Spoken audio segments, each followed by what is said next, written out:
नमस्कार दोस्तों, ज्ञान गंगा चैनल में एक बार फिर से आप सभी लोगों का स्वागत है। दोस्तों, आज का विषय है समय। जी हाँ, समय अनमोल है। समय बड़ा बलवान है। समय सदा एक सा नहीं रहता, यानी समय बदलता रहता है। ये सारी बातें तो हम बचपन से सुनते आए हैं, जो सही भी है।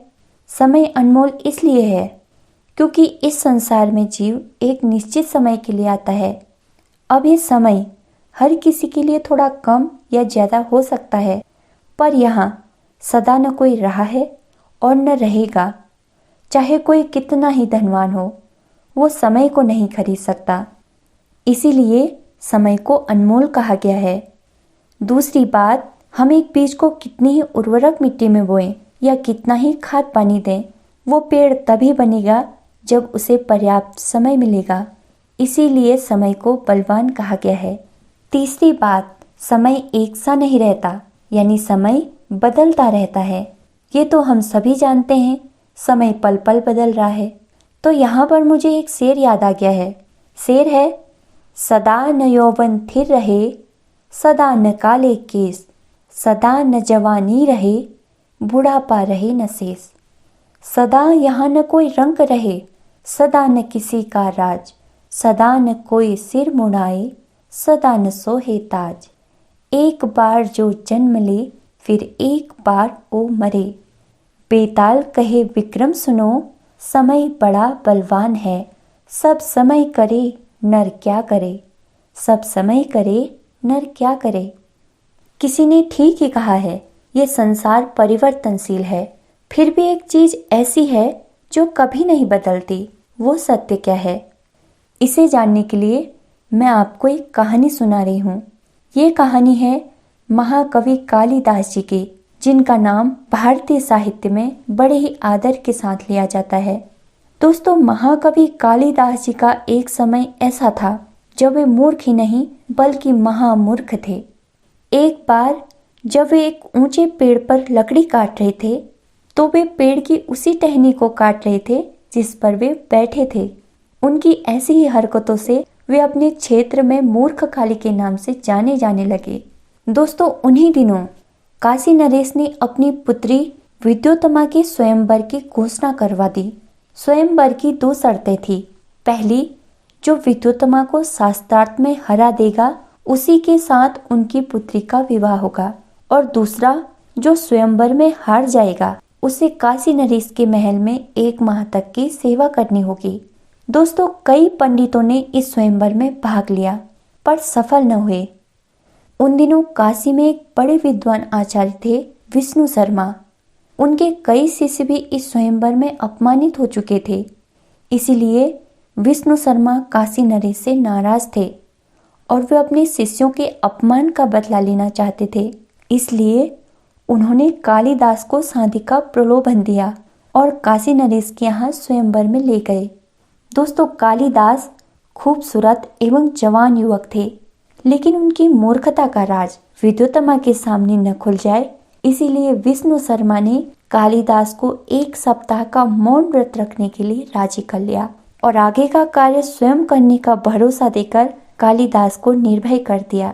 इधर आचार्य जी विद्योत्तमा से बोलते हैं, यदि आप हमारे मौनी बाबा से शास्त्रार्थ करना चाहती हैं तो वे शास्त्रार्थ के लिए यहाँ पधारे हैं, परंतु उन्होंने 1 सप्ताह का मौन व्रत लिया है। इसीलिए आप जो भी प्रश्न पूछना चाहती हैं संकेतों में पूछ सकती हैं और हमारे मौनी बाबा संकेतों में ही आपके प्रश्नों का उत्तर देंगे।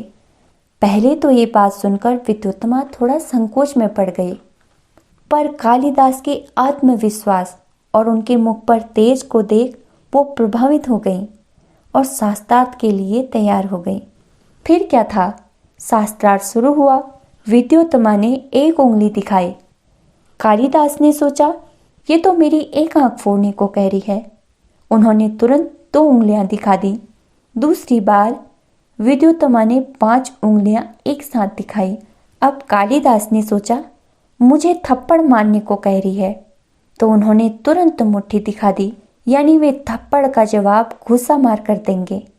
इधर आचार्य विष्णु शर्मा ने कालिदास के संकेतों का अर्थ इस प्रकार से बताया, विष्णु शर्मा विद्योत्तमा से बोलते हैं, तुम एक उंगली दिखाकर ये कहना चाहती थी ना कि ईश्वर एक है?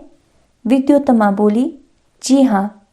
विष्णु शर्मा बोले, हमारे मौनी बाबा ये बता रहे हैं कि बेशक ईश्वर एक ही है, मगर उसके रूप दो हैं, एक साकार दूसरा निराकार। और तुम 5 उंगलियों से ये बताना चाहती थी ना कि ये सृष्टि पंच तत्व से बनी है? विद्योत्तमा बोली, हाँ बिल्कुल। विष्णु शर्मा बोले, हमारे मौनी बाबा का कहना है जब ये 5 तत्व जल, अग्नि, वायु, पृथ्वी, आकाश एक रूप होते हैं तभी जीव की उत्पत्ति होती है। विद्योत्तमा बोली, मुझे मेरे प्रश्नों का उत्तर मिल गया। इस प्रकार कालिदास विजयी घोषित किए गए और विद्योत्तमा ने कालिदास के गले में वरमाला डालकर उन्हें पति रूप में स्वीकार कर लिया। दोस्तों, जब 1 सप्ताह बाद कालिदास ने अपना मौन व्रत तोड़ा तो विद्योत्तमा के पैरों तले जमीन ही खिसक गई। अब उसे ये समझते देर नहीं लगी कि उसके साथ धोखा हुआ है। उसने तुरंत कालिदास को घर छोड़कर निकल जाने को कहा। कालिदास बोलते हैं, मैं तुम्हारा पति हूँ, इसलिए मेरा तुम पर और इस महल पर पूरा अधिकार है। इस पर विद्योत्तमा ने कहा, मैं तुम्हें अपना पति नहीं मानती हूँ, इसलिए आज नहीं तो कल एक दिन तुम्हें यहाँ से जाना ही होगा। दोस्तों, कालिदास विद्योत्तमा के ऐसे अभद्र व्यवहार को अधिक समय तक झेल न सके और एक दिन उनका स्वाभिमान जाग गया और उन्होंने संकल्प कर लिया, जब तक वे मूर्ख काली से महाकवि कालिदास न बन जाएं, तब तक वे वापस लौटकर नहीं आएंगे और महल छोड़कर निकल पड़े। इधर कालिदास के मूर्ख होने का राज आचार्य विष्णु शर्मा अच्छी तरह से जानते थे और वे यह भी अच्छी तरह जानते थे कि गर्म लोहे पर चोट करने से उसका स्वरूप आसानी से बदल जाता है। इसीलिए वे कालिदास को अपनी कुटिया में ले गए और फिर शुरू हुआ विद्या और सेवा का आदान प्रदान। दोस्तों, कालिदास आचार्य जी की तन मन से सेवा करने लगे और आचार्य जी ने भी अल्प समय में ही अपने अथक परिश्रम द्वारा कालिदास को संस्कृत विद्या में निपुण बना दिया। दोस्तों, उन दिनों उज्जैन नगर में राजा विक्रमादित्य राज करते थे। संयोगवश उनके मन में कवि सम्मेलन की इच्छा जागी। उन्होंने देश विदेश के तमाम जाने माने कवियों और पंडितों को निमंत्रण पत्र भेजा। इस अवसर पर आचार्य विष्णु शर्मा को भी बुलावा भेजा। आचार्य कालिदास से कहते हैं, अब मेरी उम्र इस सम्मेलन में जाने की नहीं रही। किसी भी कार्य को करने का शुभ मुहूर्त होता है, इसीलिए सही समय पर ही वह कार्य शोभा देता है। विद्योत्तमा को शास्त्रार्थ में तुम्हारे द्वारा मैंने ही हराया था। यदि मैं तुम्हें माध्यम न बनाता तो शर्त के अनुसार मुझे शादी करनी पड़ती, जो कि इस उम्र में मुझे शोभा नहीं देता। तुम पढ़े लिखे न थे, पर जवान तो थे और शादी करना जवानों को ही शोभा देता है। मैंने तुम्हें जो शिक्षा दी है उसकी रोशनी इस कुटिया तक ही सीमित न रहे। इसीलिए मैं चाहता हूँ इस कवि सम्मेलन में मेरी ओर से तुम जाओ और देश ही नहीं सारे विश्व को अपनी विद्या से रोशन करो। इस प्रकार गुरु का आशीर्वाद लेकर कालिदास जब विक्रमादित्य के दरबार में पहुंचे तो कवि सम्मेलन में उन्होंने न सिर्फ कई उपहार जीते बल्कि अपनी प्रतिभा से सभी का दिल जीत लिया। कहते हैं, विक्रमादित्य ने उनकी प्रतिभा और सरल स्वभाव को देख न सिर्फ उन्हें राजकीय सम्मान से नवाजा बल्कि उन्हें अपने नवरत्नों में भी शामिल कर लिया। दोस्तों, उनके राष्ट्रीय कवि बनने का समाचार पूरे देश में आग की तरह फैल गया। ये समाचार जब विद्योत्तमा ने सुना तो उसकी खुशी का ठिकाना न रहा। एक ओर खुशी, एक ओर पश्चाताप, एक ओर आश्चर्य, एक ओर विरह की व्यथा। कुछ दिन बीत जाने पर विद्योत्तमा का हृदय गंगा जल की तरह पवित्र हो गया और वह अपने 2 अंगरक्षकों के साथ निकल पड़ी कालिदास से मिलने। इधर कालिदास उज्जैन नगर के एक राजमहल में ठहरे हुए थे। उनकी सेवा में शाही दरबार से एक सेवक नियुक्त किया गया था, जो राजकुमारी विद्योत्तमा को उनके पास ले गया। कालिदास विद्योत्तमा को देख एक ओर खड़े हो गए। उन्हें कुछ न बोलता देख विद्योत्तमा ने कहा, मैं जानती हूँ आप मुझसे नाराज हैं, इसलिए माफी मांगने आई हूँ। गलती करना मेरी नादानी थी, क्षमा करना तो विद्वानों का आभूषण है। आपकी विद्युता के चर्चे सुनकर ही मैं आपके पास आई हूँ। क्या अपनी पत्नी को भी माफ नहीं करेंगे? तब कालिदास बोले, आप मेरी पत्नी नहीं, आप तो मेरी गुरु माता हो। मैं जब तक जीऊंगा तब तक गुरु माता के रूप में आपकी वंदना करता रहूंगा, क्योंकि आप मेरी मूर्खता पर, मेरी सुसुप्त भावनाओं पर चोट मारकर मेरा स्वाभिमान न जगाती तो मुझे अपने मूर्ख होने का कभी एहसास ही न होता। और रही पति पत्नी के संबंध की बात, वह तो एक धोखा था। क्या तुम आज भी इस धोखेबाज को अपना पति मान रही हो? कहते हैं गुरु का स्थान ईश्वर से भी ऊंचा है, और ये बात सही भी है, क्योंकि आचार्य विष्णु शर्मा की नज़र आज भी कालिदास पर ही है। वे कालिदास से मिलने यहाँ भी आ पहुंचे और कालिदास की बात को काटते हुए कहते हैं, किसी ने किसी को धोखा नहीं दिया है। और वे कालिदास की ओर मुंह करके बोले, काहे सोच करे नर मन में, कर्म लिखा सोई होवत प्यारे। हो वनहार टले नहीं कबहूँ, लाख जतन कर कर सब डारे। हरिश्चंद्र नल राम युधिष्ठिर, राज छोड़ वनवास सिधारे। अपनी करनी निश्चय करनी, दुश्मन मित्र न कोई तुम्हारे। यानी इस संसार में न कोई किसी का मित्र है और न कोई किसी का शत्रु है, फिर कोई किसी को धोखा कैसे दे सकता है?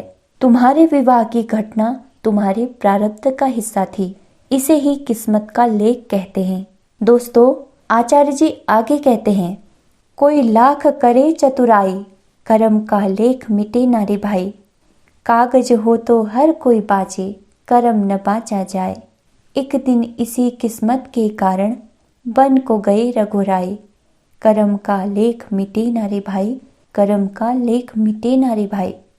यानी कागज में लिखा हुआ तो हर कोई पढ़ लेता है, लेकिन किस्मत में लिखा हुआ कौन पढ़ पाया है? और जो पढ़ा नहीं जा सकता उसे मिटाया भी नहीं जा सकता। आचार्य जी विद्योत्तमा से कहते हैं, बेटी कालिदास ने राष्ट्र कवि होने का जो गौरव हासिल किया है वो उनकी दृढ़ इच्छा शक्ति का परिणाम है, और इसके पीछे जो तुम्हारा योगदान है उसे इतिहास हमेशा याद रखेगा। तुम दोनों ने ही अपने पुरुषार्थ से अपना भाग्य बदल लिया है, और मेरा तुम दोनों को ही आशीर्वाद है, सदा सुखी रहो।